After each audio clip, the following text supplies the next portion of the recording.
Daily रात को पूरे जोश के साथ ये सोच के सोता हूँ कि आज सुबह 3 बजे उठकर पूरे 2 चैप्टर खत्म करना है। लेकिन जब 3 बजे अलार्म बजता है तो उसे बंद करके फिर से सो जाता हूँ और ऐसा ही करते करते पूरे साल खत्म हो गया, लेकिन सुबह 3 या 4 बजे उठकर कभी नहीं पढ़ पाया।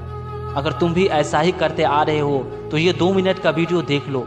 मैं आपसे प्रॉमिस करता हूँ आप उसे सुनने बाद 10 से 10 घंटे पढ़ने के लिए रो दोगे।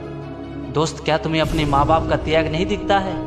क्या तुम्हें अपने माँ बाप का खून पसीना का मेहनत नहीं दिखता है? तुम्हारे माँ बाप तुम्हें कोई काम नहीं बताता है, वो ये सोचता है कि मेरा बेटा या बेटी पढ़ाई कर रहा है, लेकिन तुम कमलों में घुसकर पतली कमरिया और लाल लिपस्टिक वाली सबको लाइक करते हो।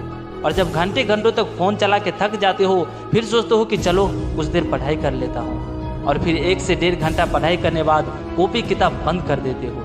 दोस्त, ये सब करके तुम किसको धोखा दे रहे हो? अपने आप को या अपने माँ बाप को?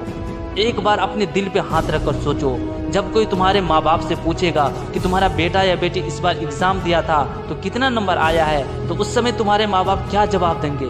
क्या यही कहेंगे कि कम नंबर आया या फेल हो गया?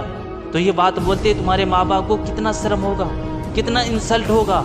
जरा सोचो, क्या तुम अपने माँ बाप के लिए इतना भी नहीं कर सकते कि गांव समाज में सर झुका के नहीं बल्कि गर्व से सर उठा के कहे कि मेरा बेटा या बेटी 95% लाया है? जब कोई दोस्त या रिश्तेदार वाले फ़ोन करके तुमसे पूछेगा कि तुम्हारा कितना नंबर आया तो उस समय क्या जवाब दोगे? जरा सोचो, उस टाइम तुम्हारे पास कोई जवाब नहीं होगा और फिर वही लोग बोलेंगे वो तो पढ़ाई करता ही नहीं था, आवारा के तरह इधर उधर घूमता था। जो भी नहीं बोलने वाले वो भी तुम्हारा बुराई करेंगे। उस दिन ये सब बात सुनकर क्या फील करोगे? कितना बुरा लगेगा। उस दिन तुम्हारा इंसल्ट ही नहीं होगा बल्कि तुम किसी को अपनी शक्ल दिखाने के लायक नहीं रहोगे। दोस्त, कम से कम उस दिन के लिए तो पढ़ लो यार। दोस्त, अब तुम्हारे पास कम टाइम नहीं बल्कि बहुत कम टाइम बचा है, इसलिए सब फालतू के काम छोड़ो और सिर्फ पढ़ना है, पढ़ना है, पढ़ना है और ऐसा पढ़ना है कि सब कुछ फोड़ करके रख देना है।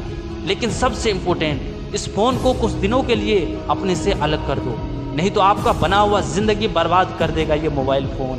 आपका दुश्मन आपके जेब में रखा हुआ है। इसीलिए दोस्त, प्लीज प्लीज प्लीज अब भी टाइम है, अपने तरफ से पूरी जान जी लगा के पढ़ने लग जाओ। और मैं आप सभी के लिए भी ईश्वर से दुआ करूंगा कि आप सभी का एग्जाम अच्छा हो और रिजल्ट भी शानदार आए।